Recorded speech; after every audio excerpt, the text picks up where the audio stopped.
নলগাঁওয়ের মাঠ আজ সত্যি কেঁপে উঠেছিল। চারপাশ জুড়ে ছিল মানুষের ঢল। হাজারো দর্শকের শোরগোল, তালি, চিৎকারে মাঠ হয়ে উঠেছিল আসল স্টেডিয়াম। এই উত্তাল সমর্থকদের সামনে মাঠে নেমেছিল আমাদের আকন্দ ফাউন্ডেশন একাডেমি। এই দল শুধু খেলতে নামে না, এই দল নামে একটি স্বপ্ন নিয়ে, যে স্বপ্নের স্থপতি আকন্দ ফাউন্ডেশনের প্রতিষ্ঠাতা ব্যারিস্টার জাহিদ হাসান আকন্দ। তার নেতৃত্ব আমাদের শিখিয়েছে খেলা মানে শুধু গোল নয়, খেলা মানে চরিত্র, শৃঙ্খলা, সাহস আর লড়াই। এরই ধারাবাহিকতায় এই খেলার প্রতিটা মিনিটে ছিল উত্তেজনা, প্রতিটা পাসে ছিল লক্ষ্য, আর প্রতিটা শটে ছিল জয়ের তাড়না।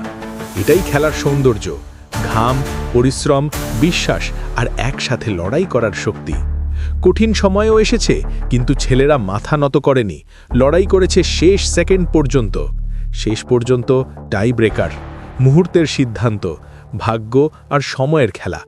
আমরা ফলাফলে পিছিয়ে পড়েছি, কিন্তু মনোবলে নয়, কারণ জয় শুধু স্কোরবোর্ডে নয়, জয় লুকিয়ে থাকে মনোভাবের ভেতর। হার আমাদের ভাঙতে পারে না, বরং আরও শক্ত করে তোলে। আজকের এই অভিজ্ঞতা আগামীকালকে আরও উজ্জ্বল করবে। আমরা আবার ফিরব আরও নতুন উদ্যমে, আরও শক্তিশালী হয়ে, আরও ঐক্যবদ্ধ হয়ে, ইনশাআল্লাহ।